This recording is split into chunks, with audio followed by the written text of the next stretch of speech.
చెప్పరా? ఒక బ్రిడ్జ్ ఉందిరా, ఆ బ్రిడ్జ్ పక్కన ఒక మేడ కూడా ఉంది. అక్కడ చాలా కాకులు ఉన్నాయి. ఆ కాకుల పక్కనే నా ఫిగర్ ని చూసానురా. ఎందుకురా? ఈ ఊర్లో ఎన్ని బ్రిడ్జిలు ఉన్నాయి, ఎన్ని కాకులు ఉన్నాయి? లొకేషన్ కరెక్ట్ గా చెప్పు. రే, పక్కన మెగాస్టార్ సినిమా కూడా ఆడుతోందిరా. అలా చెప్పు. స్ట్రైట్ కి వెళ్ళి రైట్ కి. ఏది? ఆ రైటా? రైటేరా. ఎరా, ఎప్పుడు ఆ థియేటర్ కి వెళ్తుంటావా? రే, ఎక్స్ట్రా వద్దు, పదా.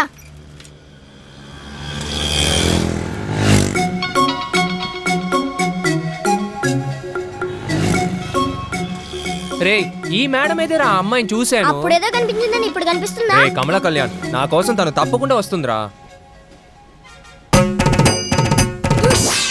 ఇదా? వచ్చేసింది.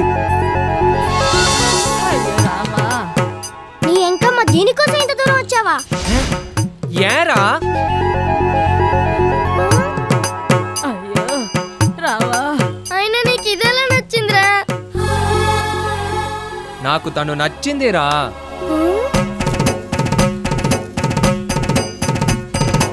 రే, ఇది మన తాతకి సెట్ అవుద్దిరా. రే, తాతయ్యకి సెట్ అవుద్దో సీతయ్యకి సెట్ అవుద్దో, మనకి సెట్ కావడమేరా ముఖ్యం. రే వద్దురా, నా మాట వినరా. పోరా, చచ్చినా సరే తనతోనే చావాలని డిసైడ్ అయ్యండ్రా నేను. అది మాత్రం తొందరలోనే జరుగుతుంది. కుళ్ళురా నీకు. నీ ఇష్టం వచ్చినట్టు చావరా.